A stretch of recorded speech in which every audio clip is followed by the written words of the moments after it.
রামের সাথে বিয়ে হলো বাবা রামে। একবার লক্ষণ রামের দাদা, জল এখানে নিয়ে না আমাদের বাড়ি খেললে তো খেতে লক্ষণ পারবে না, রামের পাপড়ি দাদা, আবার। লক্ষণ বল মানে একবার রামের দাদাকে সুপর্ণকা দেখতে পেল। সুপর্ণকা দেখতে পেয়ে ওই মন্ত্রী রাজাকে আক্রমণ করল।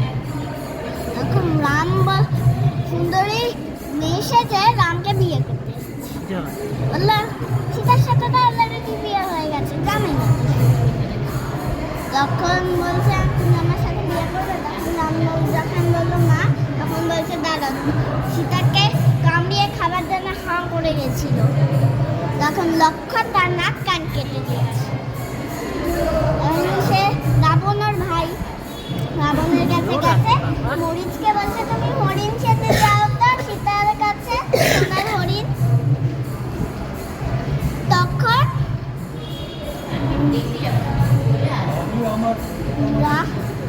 এই মরিচ বললো আচ্ছা ঠিক আছে ভাল।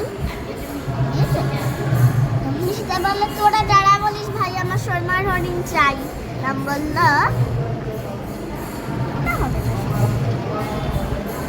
সীতা বললো না না তোরা যারা বলিস ভাই আমার সোনার হরিণ চাই। তখন সীতা বললো যদি তুই না এনে দিস তখন আমার তোর কাল মুখ দেখতে হবে। বাবা আবার রোদ উঠেছে রে। তোর কাল মুখ দেখতে হবে আমাকে, আমার কাল মুখ দেখতে হবে। তখন সীতা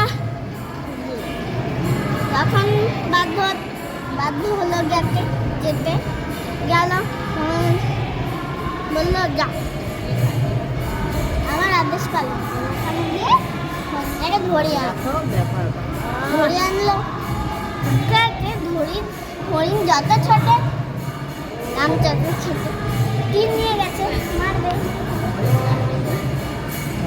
তখন লাস্ট পথে লক্ষণের রামের গলা করে ডাকছিল লক্ষণ আমি বিপদে পেরেছি লক্ষণ। সীতার কানে গিয়ে সেটা পৌঁছালো। সে বললো তোমার ভাইয়ের বিপদ হয়তো তুমি তাড়াতাড়ি যাও। তখন লক্ষণ বলল না এটা সুবিধা হয়নি। তখন যদি বলো না তুমি যদি যাও আমার কাল মুখ দেখতে হবে তোমার। তখন বাধ্য হলো যেতে। সে সাধু বেশ ধরে রাবণ এসছে সীতাকে।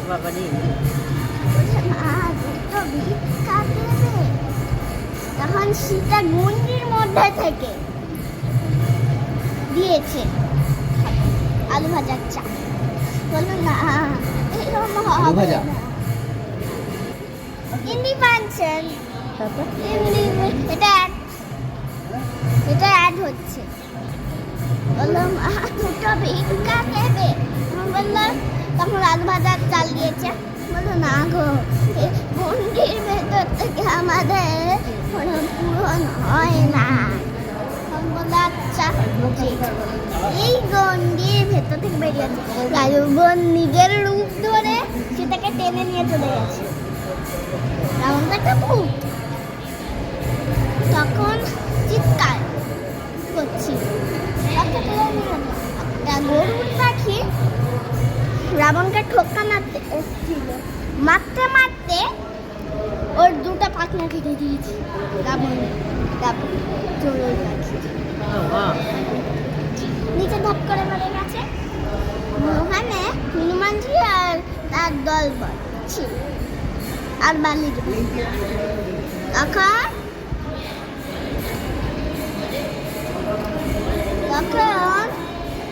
সীতাকে তো আটকিয়ে রেখেছে। তখন মানে লক্ষণ আর রাম এসে তন্ন করে খুঁজতে লাগলো।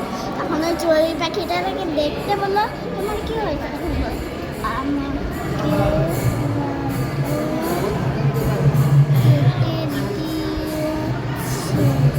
তখন বাবা তখন ডাক্তারখানায় নিয়ে গেছে, অ্যাড হচ্ছে। তখন সীতা রাবণের ভাই বললো ওকে ছেড়ে দাও সীতাকে, না হলে লঙ্কা কাণ্ড হয়ে যাবে, এখানে লঙ্কা আগুন জ্বালিয়ে দেবে রাম। তখন হতে থাকছে না, তখন ওর ভাই বলল ভাইকে 1 লাখ। তখন